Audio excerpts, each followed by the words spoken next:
the idea is if you're trying to spend less to do deals, something has to be better. Like you have to perform better somewhere.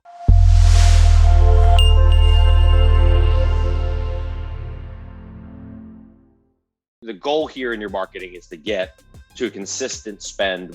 Everybody talks about it as spend per month, but really it's about how do I get consistent actions happening every week, right? Because as you start to do more consistent actions, you'll get to that consistent deal flow. It sounds so silly and so oversimplified, but that's really what it is, right? It's just a matter of what number are you paying attention to. So a lot of people will say, well, I'm spending the same amount of money every month, but I'm not getting the same result, or I'm not getting as many deals. Okay, well, if you're spending the same a month, are you reaching out to the same number of sellers? Are you talking to the same number of sellers? The biggest piece is how many sellers are you talking to every week, and how do you increase that number no matter what you're doing? So in Jermaine's case, he's got a driving for dollar list. Jermaine, is that you driving around, or are you like paying somebody hourly to do that? There's a lot of different ways to do that, but obviously you're in a driving for dollar list, you're getting to some stuff, likely getting to some stuff that the bigger mass marketers aren't able to really get to. So for everybody on this call, and somebody's in the 1 to 3,000 range, like all this stuff still applies, right?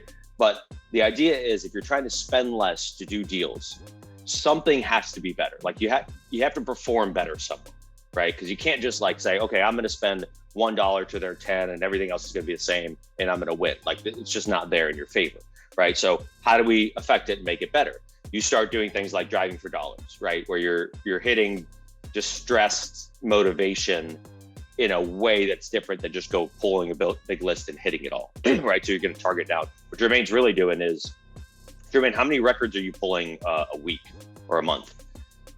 He's just doing what we've been talking about here, week in, week out, right? So like week in, week out, we keep talking about like, okay, if you want to get more out of your dollar spent on marketing, we got to get nimble and we got to get ultra targeted, right? So we can go deeper into a tighter circle.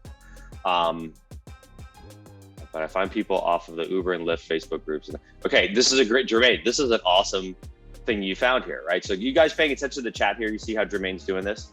So this particular one is him driving for dollar, but he's found a way to find the Uber and Lyft drivers in the Facebook groups that they're talking in his area, and communicate with them and get them like, hey, while you're driving around, if you see an address that looks distressed or looks like this, whatever, jot it down, send it to me, right? And if I can make a deal out of it, I'll kick you whatever.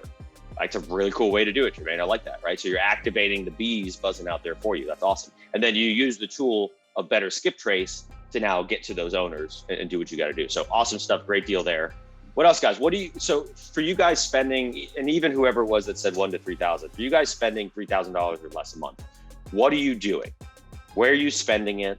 I have a channels poll up here. Let me do this one to see just what channels you guys are using, but use the chat as well. How are you spending that money? What are you trying to do? Are you being consistent with it? Are you like all over the place?